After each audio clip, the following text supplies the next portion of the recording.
Hey everybody, so the purpose of this video is to show you that you, the inexperienced new Corvette owner or old Corvette owner, could easily take apart your dash and put it back together in not very much time. So all this came apart with just a screwdriver, a 5/16, a Phillips, just turning screws. Nothing hard about it. And then the speedo cluster, some 9/16 bolts, loosen up all the column connections, drop the bolts right under the column, in the bracket there, but not too hard. So there's the speedo cluster. I'm about to hop in here, put it back together.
I am sitting in the passenger seat and I was fixing to put all this together. I decided, because I own a box of jute sound deadener and whatnot, went ahead and cut some custom stuff. It's got the foil backing. It's actually really tough. So I filled in up under here. This carpet already has some stuff, but look at this floor. This isn't just the cushion. I mean, it is the cushion, but this floor is so soft you could stomp your feet through this floor if you were angry or you just wanted to ruin the car. That's how, wow. Like, I would think they would at least give the passenger and the driver like a metal floorboard to guard you from things coming from. Anyways, I'm stuffing in this stuff, like I said, and now I've got to figure out how this all goes back together. And I just took it apart yesterday, so it's pretty simple. Everything sort of just wants to lay where it belongs. And just about the order of the way you put things. So I got all the wires routed between here, and it's time to put this together next.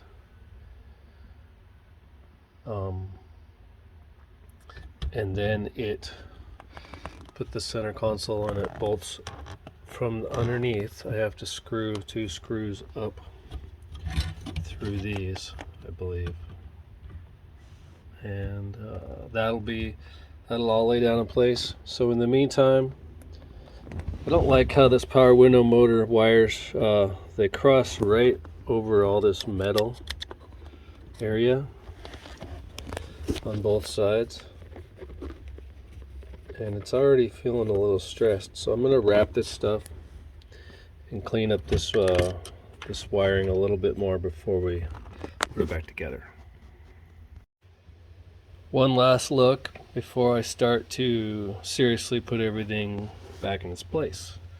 I went ahead and wrapped my power window wires and the rest of the stuff that looks like it might chafe. Then I tucked in the whole center console, courtesy of a box of jute that came out of other cars from the past. So while it's apart, might as well insulate, and it's for heat more than anything.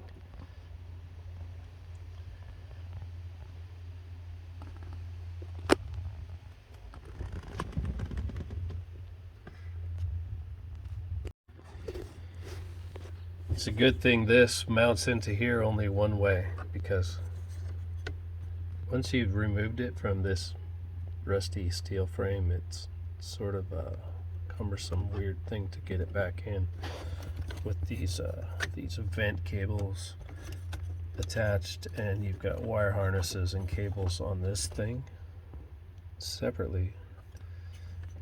So got it in. I'm gonna find a couple of good screws, and we're about to mount the whole middle and get it all shored up. This is the bottom of the center console shroud, and it receives the whole shift plate and everything, and it mates up to the where the e-brake is. So the trick is that you got to get it up in here. Wait a minute. So these things right here, those secure the vents, but you have to put the vents on, and you have to get this frame up here on these screws. So you've got 2 different screws. This one looks like the screw goes from the top, so I'm glad. So that's a good clue for me, because I have to put the vents on and then mount this flange above this one. Got such a good focus a second ago. There we go. So below, above, below, above. Now we're gonna give it a go. And you have to shove the wires and get them in their happy places, and the fiber optics, which from what I've seen don't really work anymore. Maybe a couple of them, but you know, the last thing I'm worried about is, are my taillights working? But this is the 60s, you gotta remember. As a test, I test fit this plate on top, and you hook the vents up underneath, and if you just feel where the hole is, and the vent has a little plastic tab, and make sure you use a little 5/16. Okay, so this didn't have the right thing in there, but I'm trying to get the car more back to the way it used to be, and this is just one little way to do it. But just feel your way in there and hook those vents up. Easier said than done.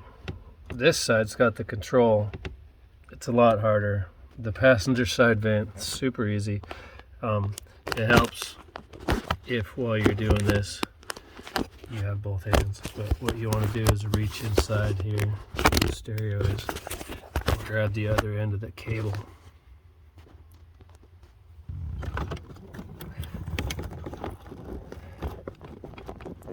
And then you can, helps you immensely.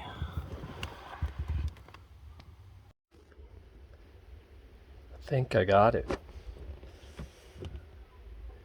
Now I'm just gonna raise this thing and gently work this console down between the seats and get it tightened up in the front. Finish this, put up the upper vent, and then put this on, the last piece. So it's all, oh, I am almost home free now. So it's getting easier and easier. Updates. Get this on. Got this in, and it's nice and tight. I used some extra washer on this side and extra nice square washer on this side. Everything's broken on this part of it. We're gonna go no radio for now. Just want to button it back up. I just have a couple more panels. And this one, these screws come out, then they screw everything, the top panel and the heater thing together. So it's simple. It's taken me a long time to figure this stuff out, but this part does belong to the center stack, and it's this bottom vent piece.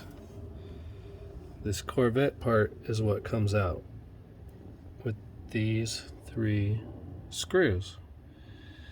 So this frame is supposed to stay up there, and this wiper thing drops down by itself because it just mounts and you're like this.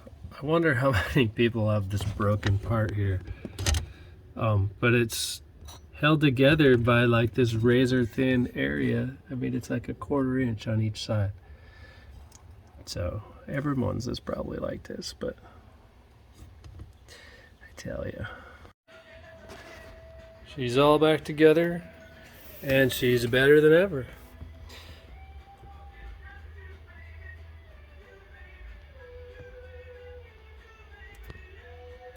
I can see why people complain about the first year Corvette. There's some things I thought were pretty rickety. A lot of broken plastic under there. I fixed a lot of things. Now somebody, I believe, added power windows to this car, and this relay, or whatever you want to call it, relay, turned out to be bad. So I've just bypassed it for now, and I could put even a feasible link in here. This configuration gives me power windows with key on. If I switch the wire if I switch the wire to the empty plug, power windows anytime. So, power windows are fixed. Started with just a blown fuse, and apparently it was more than that. So we're all done. Dash back together, wiring integrity has been checked 100%. And I know what I'm looking at when it comes to the wiring under the dash now. Everything should be good.